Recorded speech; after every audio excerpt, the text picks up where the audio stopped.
Here's an uncomfortable question for every engineering school in the world. What if we're optimizing students for a job that won't exist by the time they graduate? This is about mechanical, electrical, and mechatronics engineering in the age of AI.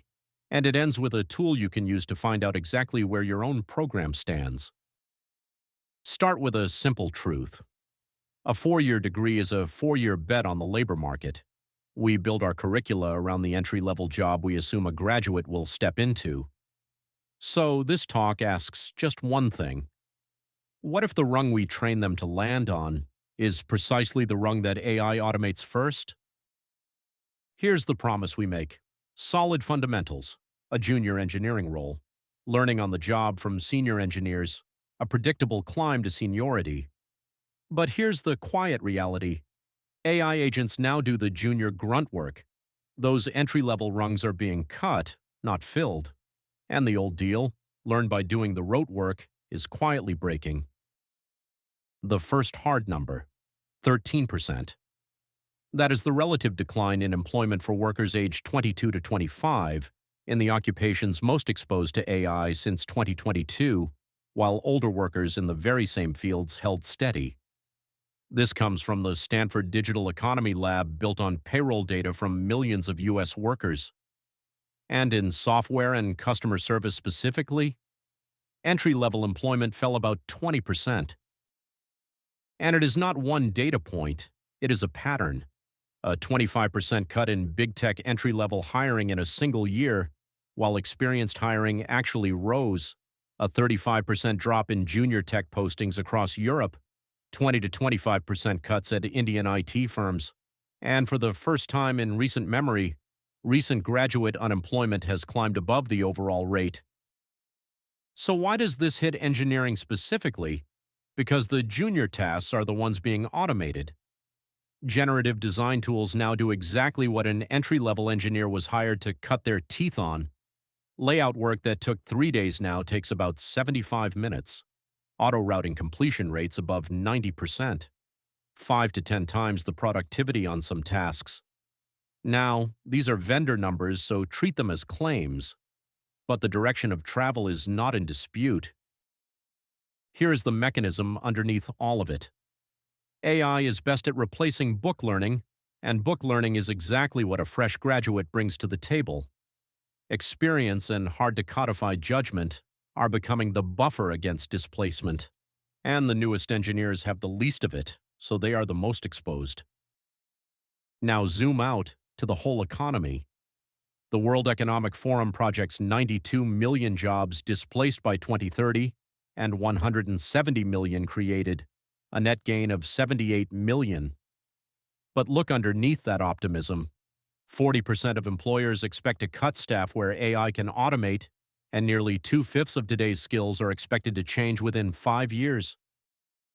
And now, intellectual honesty. Because this is what makes the argument credible. Augmentation is not automation. Where AI assists rather than replaces, entry-level hiring has not fallen the same way. Many CEOs say they expect to increase entry-level hiring next year.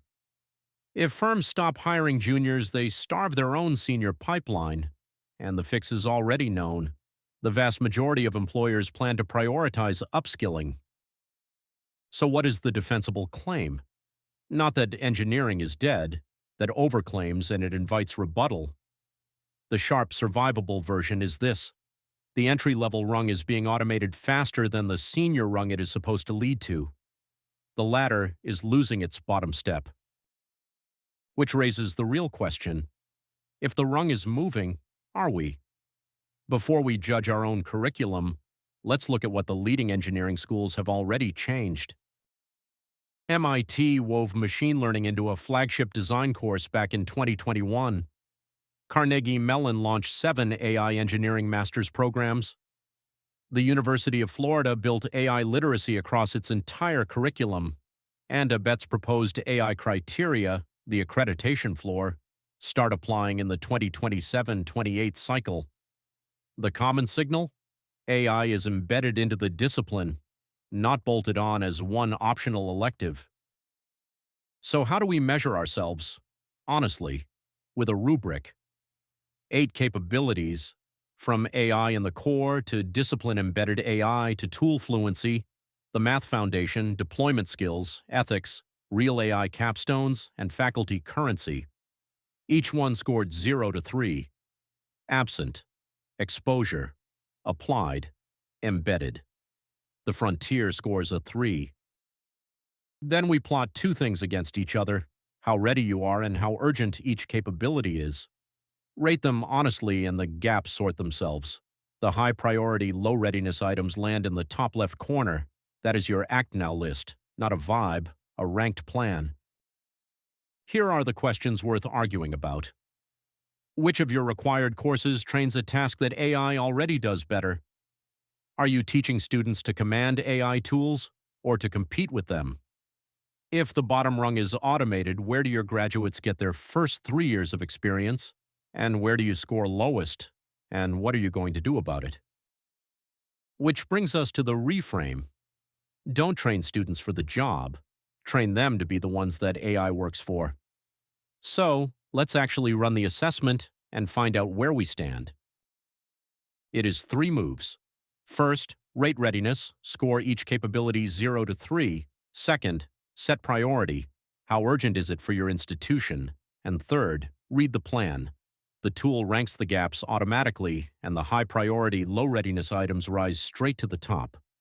Urgency equals 3 minus readiness times priority. Here is the live diagnostic. 8 capabilities, each one rated for where you stand and how much it matters. Do this as a group, and watch closely for where people disagree, because that divergence is the real conversation. And the moment you finish rating, the whole picture assembles itself. An overall readiness score and a band, a breakdown by category, the priority versus readiness map, and a ranked Act Now shortlist, the exact gaps to close first. Let's make this concrete with 2 real-world cases. Universities Anonymized, Case A, a documented frontier program. Across all 8 capabilities, nearly everything scores applied or embedded. AI is woven through the entire degree. Run the full diagnostic, and Case A lands at 92%, frontier ready. Every category bar is green or close to it, and on the map the dots cluster in the bottom right, strong and low urgency. The work here is done, not pending. So why did they win? They embedded AI. They did not bolt it on. It lives inside the required design courses, not in one optional elective.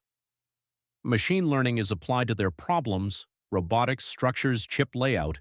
Ethics is built in, and the capstones ship real ML-driven designs. Their graduates command AI tools on day 1. They are the ones AI works for. Now, Case B, a traditional mechanical and electrical program, the fundamentals, intact. But AI is barely present, and it is absent exactly where it is automating the fastest. Discipline-embedded AI, 0. Deployment skills, 0.